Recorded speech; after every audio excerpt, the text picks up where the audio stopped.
Welcome back. In continuation to the last lecture, where we have seen how to represent various, how to represent modal sentences, and we spoke about what are these modal sentences, where it occurs, for example, counterfactual sentences and other kinds of sentences. So, where we will be mostly focusing our attention on alethic modalities, which refers to necessity and possibility of any given statement. So, in the last class we just started with the syntax of modal logic, that is the language of modal logic. It has all the logical connectives of propositional logic, and then together with that we have two different kinds of unary operators, possible that P and necessary that P is the case. So, now just as in the case of classical logic, we follow same kind of convention whenever you come across modal logical formulas like this. For example, if you have a formula like this one, for example, let us take a simple example where we have a formula. It is not necessary that P implies Q. So, now this formula, suppose if there is no parenthesis which is given to us, for example, you can have another formula like this. It is not necessary P implies Q. This could be another formula, and then you can put negation here, and then you can talk about necessity of P and Q. For the same kind of formula, it is necessary that P implies Q. You can have three different readings. So, now all these formulas, how do we know that these three formulas are considered to be different? So, now the parsing trees comes into picture. So, in the case of propositional logic, so we have said that suppose if you have a formula like this, P, R, Q and R, suppose if we did not give any parentheses are left bracket and the right bracket. So, now this formula, if you do not give any parentheses here, then this is viewed in a different sense, that is like this. It can be read in two different ways, P, R, Q and R, or you can just write P, R, Q and R. So, these two are different formulas. So, in that context, how do we know that these two are different formulas? So, then we have drawn some syntactic trees for these formulas, and then we have seen that they have different syntactic structures. So, now the first formula can be written like this. So, usually when you draw a syntactic tree, you will end up with atomic prepositions. So, this is going to be like this, and Q, one second. So, this is going to be the syntactic tree for this one is going to be like this, and so this is going to be Q and R, and followed by that. So, we have, sorry, it should be drawn like this. One second. So, now we want to say that these two formulas are different, P, R, and then end Q and R. So, now in a syntactic tree, this is a way of representing this particular kind of formula. It should be read in this way, P, R, Q and R. So, now this is the syntactic structure for this formula. So, now corresponding formula, syntactic tree for this formula is going to be like this. So, we have P, P, Q, and then P, R, Q, then comes and R.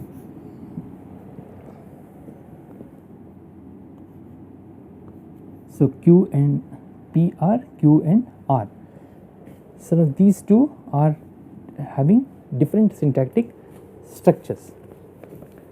So for that reason you need to note that just as in the case of propositional logic, two different formulas will have different syntactic trees. There is a way of drawing this syntactic trees. You need to ensure that in the end of this nodes, I mean the branch, we always have atomic prepositions. So now these are also called as parsing trees. This gives us indication of how to read a given formula. So this reads P first and followed by that R and then Q and then N and R. In that way the computer reads this particular kind of formula. So now this formula, first computer reads P and then followed by that R and then Q and then followed by that and R. So just as in the case of this one, in the case of propositional logic we have different syntactic trees. No two formulas will have the same kind of syntactic structure. That makes these two formulas different. Now these three formulas are considered to be totally different. So now let us draw syntactic trees for these formulas and see how we can say that these three are different set of formulas. If the syntactic trees matches or the syntactic structure matches, then we are talking about the same kind of formula. So now the first one can be written like this. So now the major connective is here, it is implies. Now followed by that we have necessity and we have P. So this is necessity of P implies. On the other hand we have Q. Then the whole thing is viewed in this way.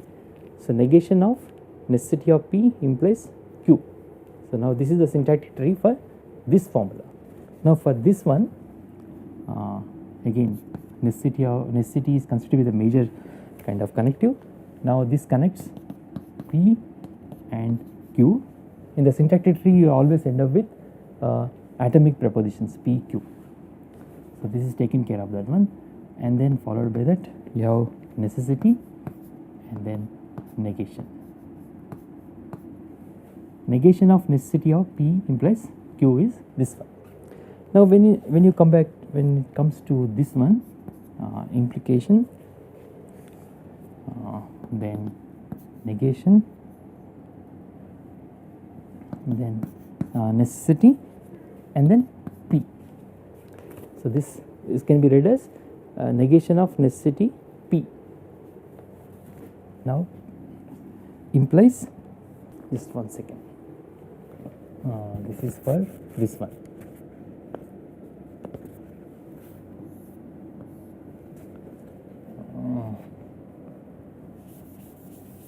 Just one second.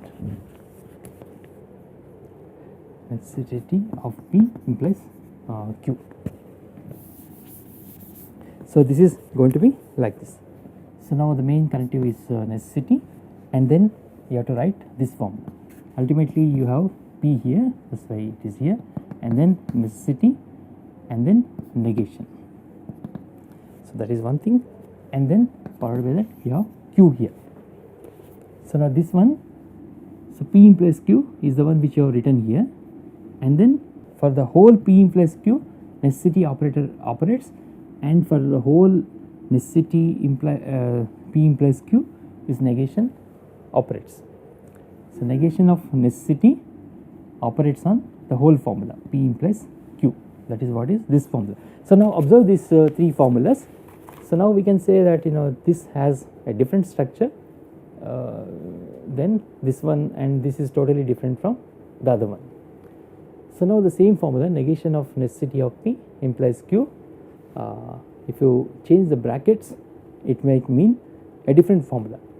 However, of course, when we talk about semantics of this particular kind of formula, we will see what are the truth conditions of these three formulas. These three formulas are considered to be different formulas, but since we are talking about syntax, so structurally these three sentences are considered to be different because they have different syntactic structures. And there is one more important thing which you need to note, that is the scope of necessity operator.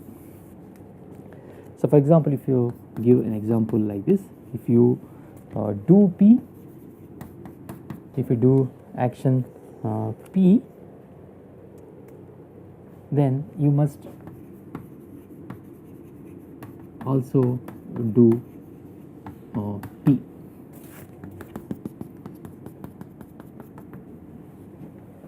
So, this sentence can be, if you literally translate this sentence, this is going to be like this. If you do P is represented as P, and then you just translate it as you must do also P. Of course, you represent it as something like Q, necessity of Q.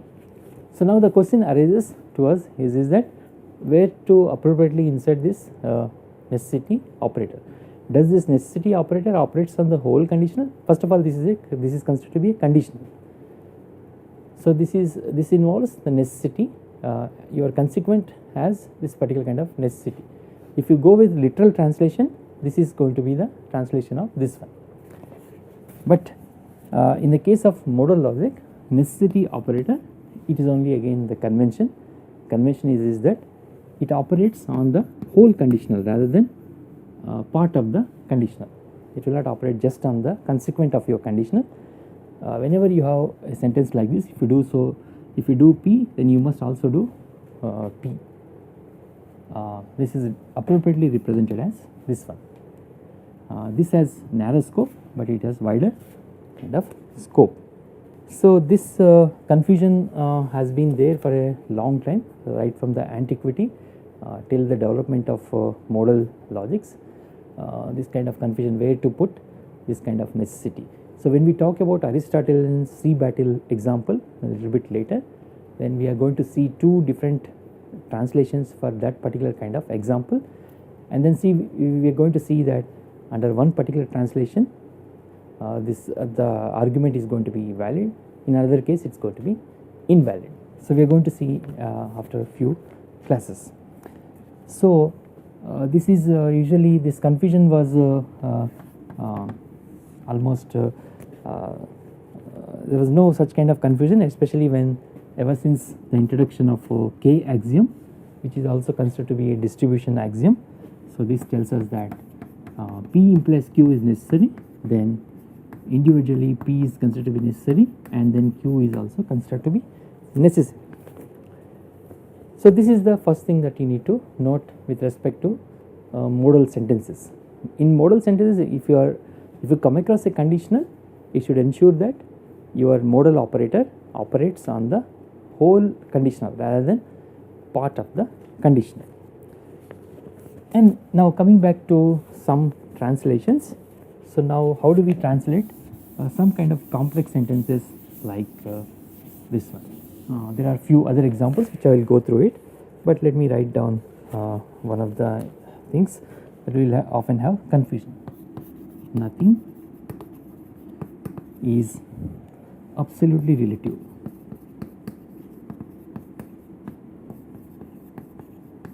So, for this we need a little bit of translation, which I will talk about it in a while from now. But when do you say that something is considered to be relative? Especially when something is possible and in the same way something is not possible also. So, if that is the case, then your P is said to be contingent, or it can also be called relative. So, now nothing is considered to be absolutely relative. So, how do we translate this particular kind of sentence? This is considered to be relative, absolutely relative. Nothing takes care of this one. Sorry, it is not necessary that something which is considered to be absolutely relative. You have to rule out this possibility. Then this is considered to be the translation of this one. So, now this can be appropriately translated into negation of necessity is nothing but this one, necessity of P and possibility of P and possibility of not P. So now this can be, if you push the negation inside, then it is going to be this negation of possibility will become this thing, and negation of conjunction will become disjunction. Then it's going to be something like this thing. Negation of possibility is necessity, and you push the negation inside, it is going to be like this, negation not P is P. So ultimately this gets this is appropriately translated into this famous axiom, which is also called as McKinsey axiom. So this is like this. It is something which is possible that phi is necessary implies, so that it is necessary is considered to be possible. So you have to read it like this, something which is possible that phi is necessary implies whatever is necessary is considered to be possible. So nothing is absolutely relative is nothing but some kind of axiom. So this is listed in one of the important books that we read it in this course. So that is the title of the book is interesting, Modal Logic for the Open Minds by Van Bentham. So in that book this is listed.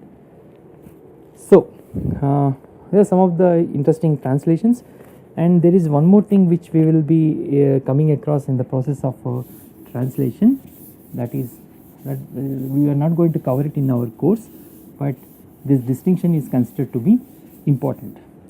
So that is this particular distinction, de dicto and de re distinction. For example, if you say that I know that someone appreciates me, for example, you say this thing. There are two different readings for this particular kind of sentence. So one particular reading is de dicto reading, in that you write it like this. It is necessary that there exists some x. A is considered to be a property. That property here is being appreciated by someone.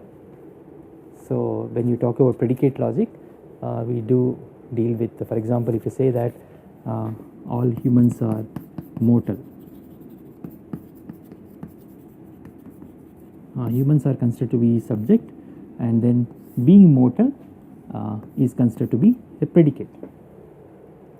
So this sentence can be appropriately represented as this thing, x. If x is human, then x has to be mortal. So this happens for all x. So now in this case, I know that someone appreciates me is translated into this thing. There exists some x such that appreciates, x appreciates me here means m. So this stands for there exists some x, that is someone x appreciates me. So this is written in this way. So this is the first reading. So here it is to be noted that necessity operator comes first, and then followed by that we have a quantifier, and then followed by that you have a predicate letter. Now in the case of de re reading, it is like this. So here we have modal qualification for the preposition. So whole thing is considered to be some preposition. So it is qualified by this modal preposition. It tells us that it is necessary that there exists some x, so that x will appreciate me. So now in the case of de re reading, we have the other way around, it is like this. So it is there exists some x such that it is necessary that there is a that x appreciates me. X appreciating me is necessary, and that kind of thing exists. There exists some x, at least one x needs to exist. So in the case of D-Ray kind of modalities, we assign modal properties to objects.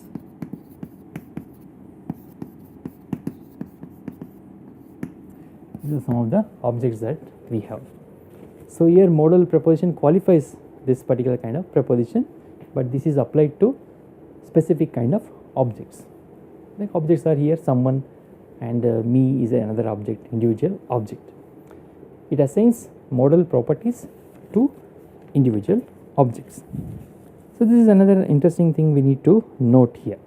Coming back to our slides, so each and every formula in this sense comes up with its own corresponding parsing tree, and they are also called syntactic trees. So now normal modal logic is considered to be a modal logic.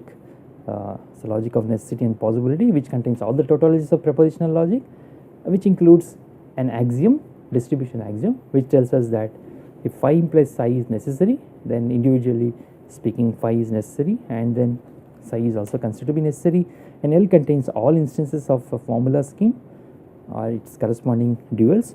That means any given formula can be appropriately translated into its corresponding dual. For example, if formula starts with necessity, disjunction, etc., then the corresponding dual kind of formula will have possibility with a disjunction, etc. Just like in the case of CNF and DNF that we have in our propositional logic, any given conjunction normal formula, conjunctions of disjunctions can be translated into disjunctions of conjunctions, that is DNF. So like this we can have any given formula can be translated into appropriately into it's a dual kind of formula. So L contains all the formulas of the scheme, that is duals. That means if you have a necessity of me, you can translate it into possibility of me with this definition, because possibility and necessity comes in pairs, duals. And L is also closed under uniform substitutions and modus ponens. So when I say that L is closed under uniform substitution, so that means if you substitute for any formula, any given formula, anything which is in uniform, then the corresponding formula is going to retain its tautologyness, just like in the case of classical logic. In the case of classical, for example, if you have a formula P implies necessity of P implies P. So now you substitute not P for P here. Uniformly you substitute wherever P is there, you substitute it with not P. Then this formula is going to become like this. This is translated into this one. So this is, if this is a tautology, this also has to be a tautology. Here what we have done is simply we have substituted not P wherever the P occurs. That is what is uniform substitution. And modus ponens is like this.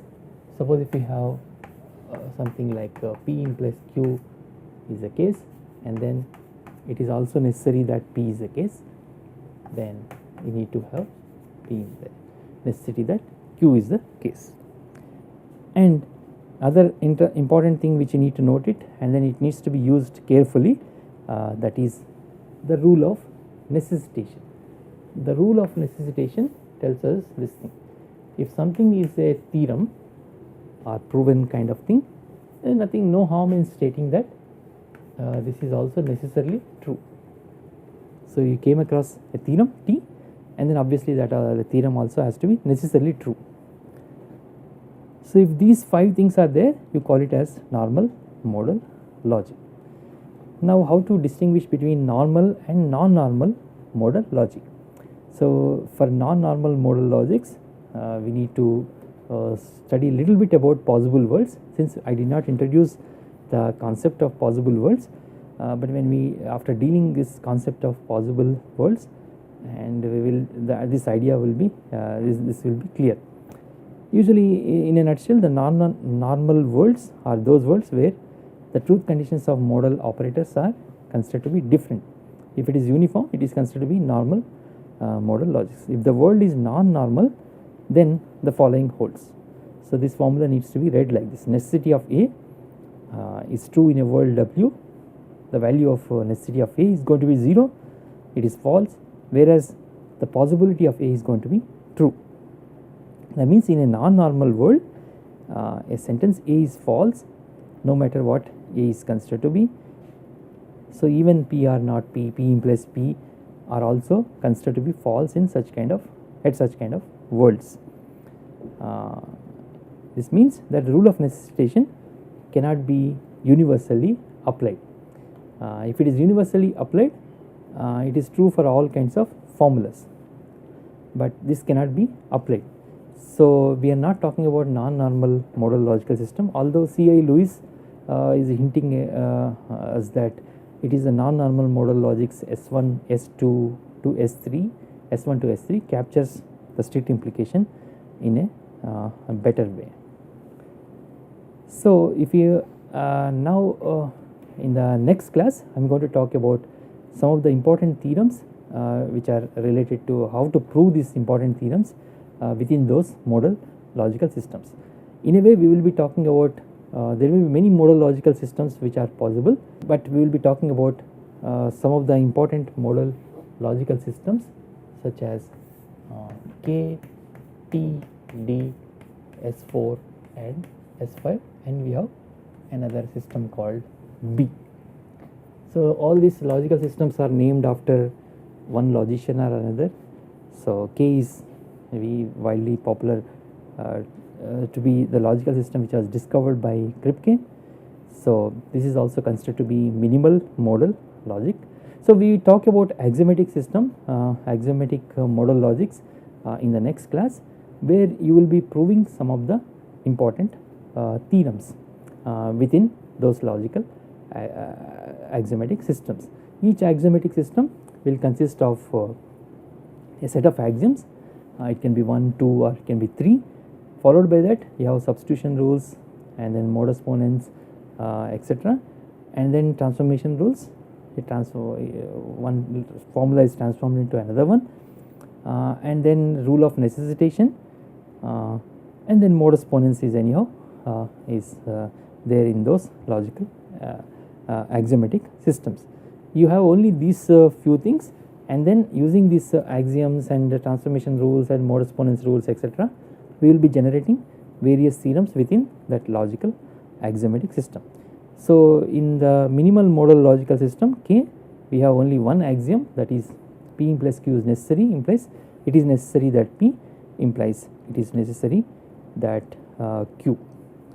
Suppose if with this I will end it. If alpha is considered to be a theorem in modal logic K, if and only if there is a sequence of formula, that means you need to start with the axioms and then some of the tautologies that we already have in the propositional logic, and we transform it or we trim these formulas in such a way that ultimately you will arrive at one particular kind of proposition, one particular kind of thing, formula at the end of your proof, and that is considered to be a theorem.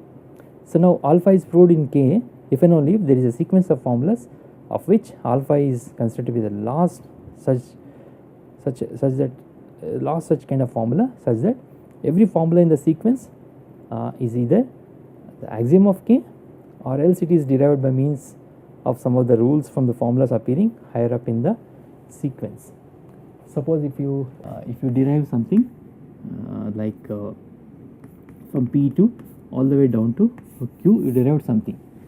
So now that means this is considered to be the final step of your proof.